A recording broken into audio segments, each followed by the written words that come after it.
Hi, it's Rufus Mcdoofus. I'm doing another video. And this time, it's this great article that I found months ago while the lockdown was more strict, even though I think it should be even more strict than it was. But it's this beautiful article about how we're going to say goodbye to the handshake. So I think handshakes are gross. And next time someone tries to shake my hand, I will try to stand 6 feet apart and also elbow bump them if they try. But I'm going to probably stay in my house until there's a vaccine, but only after 5 years because I don't trust the Trump vaccine if it's Trump.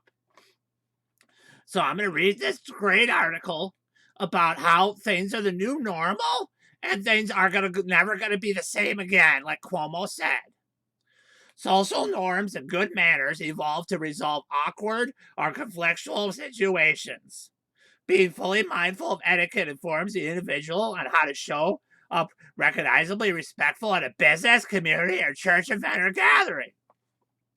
This pandemic period of self-isolation and the absence of in-person social interaction has placed a handshaking norm, an introductory or departing demonstration of good manners, on hold, with neither the opportunity to obey or develop a substitute. So it goes on to talk about it. But experts say, oh God, our God Fauci, yes, I love you, Fauci. He said this.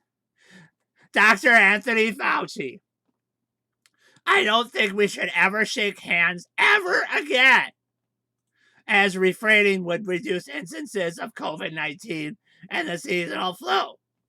We've got to break that custom because, as a matter of fact, that is really one of the major ways you can transmit a respiratory illness.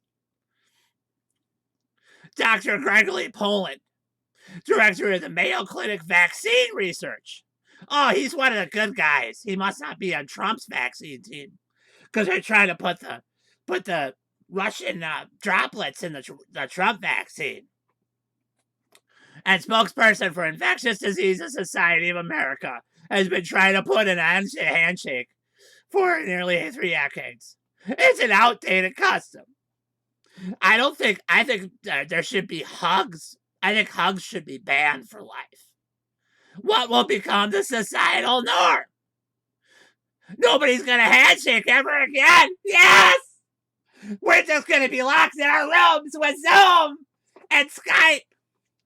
And occasionally, people, the essential workers who I love, who aren't privileged enough to have a job where I can work from home like me, and are probably COVIDiot Trump supporters too, they can work for me. They can deliver my food. That's great. Because there's a place for them in our society because they're COVIDiots. And they're not human because they support Trump probably. Because they're working class. And working class people are, a lot of the time, if they're white, they support Trump. And he's the most horrible human being on the planet. So they deserve to be on a ventilator. I hope they go on a ventilator. Now, what is an alternative to handshakes? Will the handshake be a short-term, or permanent casualty? Now I don't like the article anymore because it even suggests that it's short-term. This is not short-term. This is the new normal. I'm going to look for another article that's a little better than that. Handshaking may be over. Here we go. This is better. Look at these people. They're doing the right thing. Waving. I still think they shouldn't be outside because I know the virus really spreads outside. I haven't heard any studies that say they did. Or that masking even matters outside. But I don't care. Because I want to live in fear in my basement. Handshaking is a key part of Michelle Nagum's networking game as a marketing professional. We don't realize how powerful a handshake is. The handshake means connection, agreement, cooperation, hi. It's a common courtesy. But in the immediate future, the handshake is dead. And it might never come back. That's great. I don't want it to come back. I think we should just lock down the whole world forever. And we should just always wear masks if we even go outside.